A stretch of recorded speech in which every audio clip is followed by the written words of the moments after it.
Ini adalah kisah tentang seorang ayah yang sangat kejam. Ia memperlakukan putrinya sendiri seperti istrinya, bahkan hingga memiliki anak dengannya. Dan ketika anak itu tumbuh besar, ia berencana mengulang hal yang sama lagi. Suatu hari, saat istrinya tidak ada di rumah, ayah itu meminta putrinya, Meja, untuk membantunya membawa beberapa barang ke ruang bawah tanah. Anehnya, Meja yang biasanya menolak, kali ini setuju. Sejak kecil, ia belum pernah melihat ruang bawah tanah itu lagi. Begitu turun, suasana langsung terasa berat dan menyeramkan. Meja meletakkan kotak-kotak itu dan hendak pergi. Namun ayahnya berkata, ada sebuah ruangan rahasia yang dibangun oleh pemilik rumah sebelumnya, dan hanya ia yang mengetahuinya. Ia menyuruh Meja meletakkan kotak di dalam ruangan itu. Begitu kotak diletakkan, ayahnya tiba-tiba menutup pintu dari luar dan menguncinya. Awalnya Meja mengira itu hanya lelucon, tapi saat ia berteriak dan memukul pintu, tidak ada yang mendengar. Dinding dan pintunya sangat tebal dan kedap suara. Meja membuka kotak dan melihat pakaian lamanya serta beberapa kaleng makanan. Saat itulah rasa takutnya muncul. Ia sadar dirinya terperangkap. Ada ventilasi kecil di ruangan itu. Meja berteriak minta tolong, tetapi satu-satunya yang mendengarnya adalah ayahnya sendiri. Ayah itu menutup ventilasi dengan selimut dan benda berat agar tak ada suara keluar. Hari-hari berikutnya Meja hidup sendirian dalam kegelapan. Saat ia tidak pulang, ibunya dan adiknya melapor ke polisi.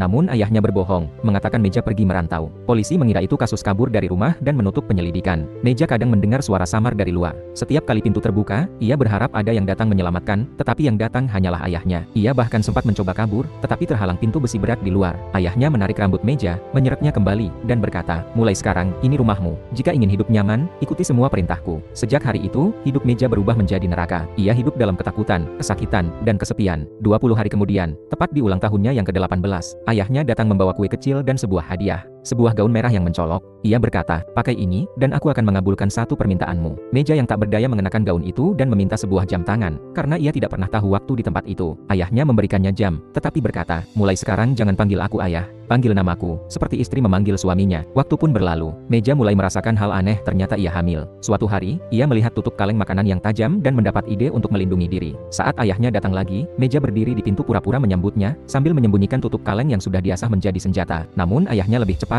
merebut benda itu dan melemparkannya jauh. Ia mendorong Meja hingga jatuh ke lantai, menginjak lengannya sampai terluka. Kini Meja bukan hanya seorang tahanan, tapi juga akan menjadi seorang ibu. Hari persalinan pun tiba. Dalam kesakitan dan kesendirian, Meja melahirkan seorang bayi. Tangisan bayi memenuhi ruangan, tetapi air mata Meja bukan karena bahagia, melainkan ketakutan. Ayahnya berkata, aku memberimu kesempatan menjadi seorang ibu. Sekarang kau akan lebih berguna bagiku. 4 tahun pun berlalu. Meja hamil lagi. Di permukaan, ayahnya tampak seperti suami yang normal, tetapi di ruang bawah tanah ia tetaplah monster. Sementara itu, ibu Meja tidak pernah berhenti merindukan anaknya. Ia bahkan menyewa detektif pribadi, tetapi ayahnya selalu marah dan menghentikan penyelidikan. Namun cerita ini belum selesai, justru disinilah segalanya mulai berubah.